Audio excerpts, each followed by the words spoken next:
Hello, my beautiful little witches. I hope you all enjoyed the little intro. I tried to do something different, but now that we have our candle lit and we have our coffee, let's get into this new video. So I wanted to jump back on and talk about a topic that I thought I had already covered, but it seems I don't have a video on it, and that is the different types or methods of cleansing. So, snap your fingers, make your coffee appear, your tea, whatever you like to drink, grab a chair, gather around, and let's get into this video. Today I wanted to talk about the different methods of cleansing and why cleansing is so important in witchcraft. Cleansing is a very important part of witchcraft because it, in terms, is like wiping the slate clean.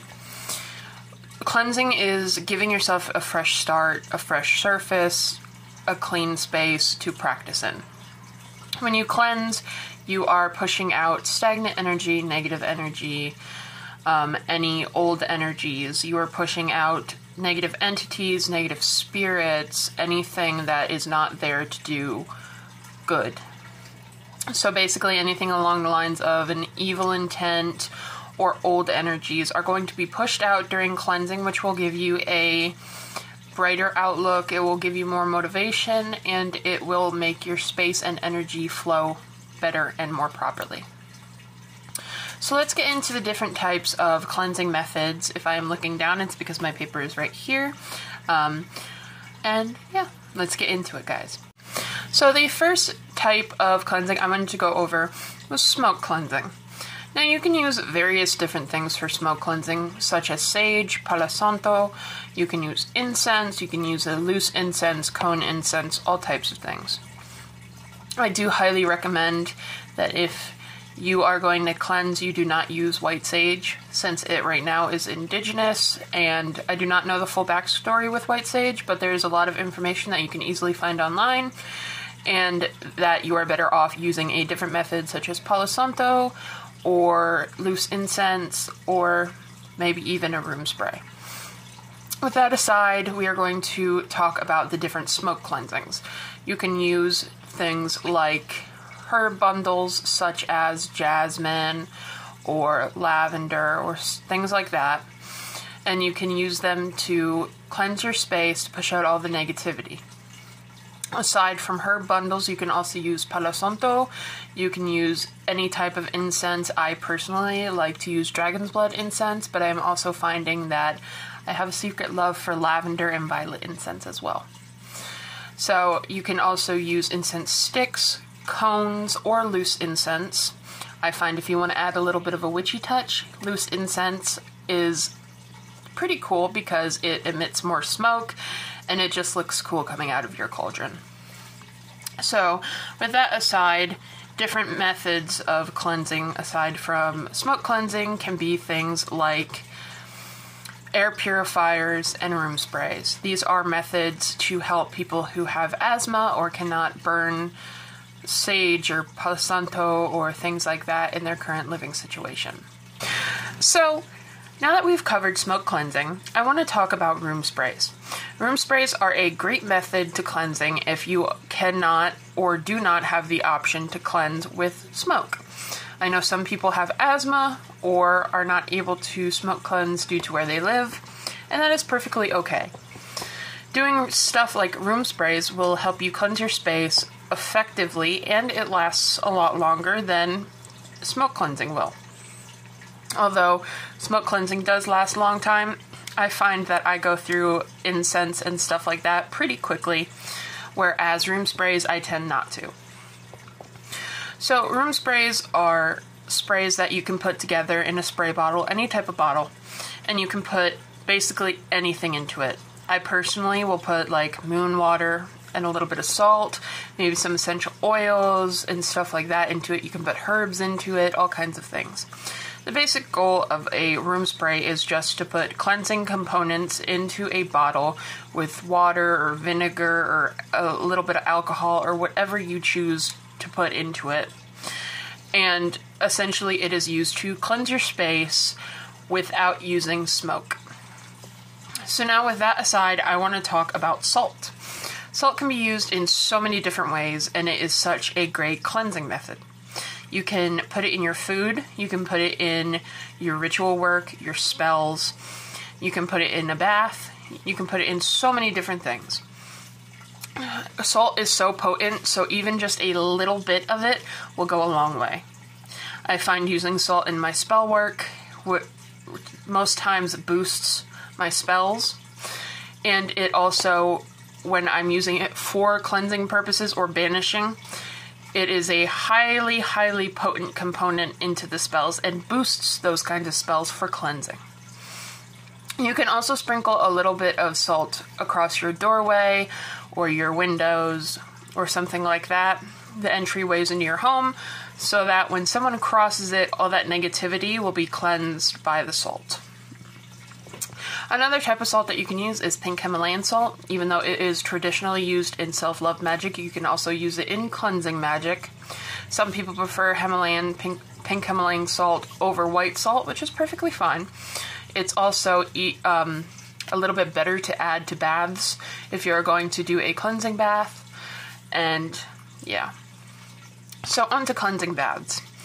You can put together a bath with many, many different objects, such as crystals and herbs. Make sure that they are safe, that you're bathing with them, and that they are safe to bathe with. But you can put them into a bath, and it will work wonders. It will cleanse not only your energy, but also your aura. I highly recommend you take a cleansing bath before and even sometimes after a big ritual. This way you are cleansed of any of the energies that might cling to you during that ritual. You can also put the pink Himalayan salt from before in the cleansing bath, and it works wonders. On to the next type is music/sound cleansing. I went over sound cleansing, I believe, in the basic forms of witchcraft video. You can go and look at that video after this one. It is posted, I think, 2 weeks ago, but I want to discuss it a little bit in advance. So music/sound cleansing. Most people use bells or chimes to sound cleanse. You basically just walk throughout your space or use it on yourself to cleanse, and the vibrations and the sound that comes from the items will cleanse all the negativity out of your space. I personally will use music and bells. That is just me. I incorporate music into my cleansing rituals because music has a very high place in my craft since I use music a lot. I highly recommend you put together a playlist that you find soothing, and you can also use it in your cleansing rituals to heighten the vibrations and push all the negativity out. The next type of cleansing we are going to go over is a candle cleansing.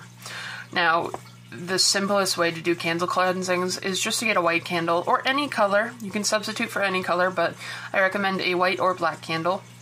And you can light it and program the candle, which is also in the basics topics of witchcraft video I did.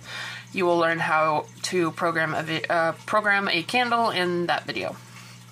Anyways, programming a candle is very simple. I highly recommend you have a cleansing candle that every time you light it, you are putting your intent into the space or yourself being cleansed. It is a very simple yet very potent way of cleansing. On to the next form of cleansing, crystal cleansing. Widely a variety of cleansing, and personally my favorite. Crystal cleansing is such a large topic because there are hundreds and hundreds and hundreds of types of crystals. I highly recommend you look up the association of crystals or just crystals that are used for protection and cleansing. You can use crystals by placing them around your house. You can include them in sachets, spell work, baths. You can put them under your pillow. You can do all kinds of things.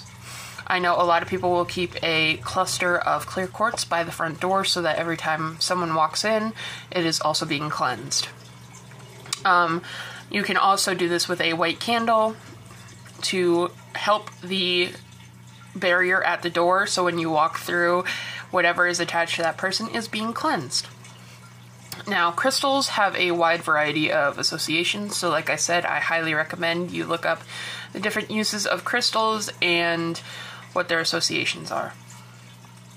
I usually use crystals underneath my pillow. This way, when you're sleeping, you are also being cleansed. You can put it on doorways, like I said, in your baths. But if you are going to bathe with crystals, make sure that you study them and that you research them to make sure that they are safe with water. On to the last type of cleansing. I wanted to talk about black salt. Black salt is another form of salt that you can use, but it's a little bit different than Himalayan or pink salt. Black salt is simply just salt mixed with incense ash or charcoal. I highly recommend you look into black salt because it is such a easy supply that you can make in witchcraft, and it is a very potent ingredient. You can put them in sachets or your spell work. I do not recommend bathing with them since they do turn your skin black. But black salt is so potent, and it will definitely absorb all of the negativity, so that if you use it in your space, all the negativity will be absorbed, since black tends to absorb negativity. Hey, what is up, everyone? This is just a quick ending I had to do while editing the video. I totally forgot to do an ending, so I wanted to make one. This is a couple days later. I apologize that there were no videos last week. I was dealing with a lot of mental health stuff, and I've been very busy. But I have talked about a lot of topics that have been through the basic forms of witchcraft and the candle magic videos, so I will be linking both of those below, as well as my shop, because I do sell black salt and different oils on my shop, as well as tarot readings and other things. If you guys would like to check those out, as well as the other videos for more information, I hope you guys enjoy, and I hope you have a wonderful day. Bless be, you guys. See you in next week's video.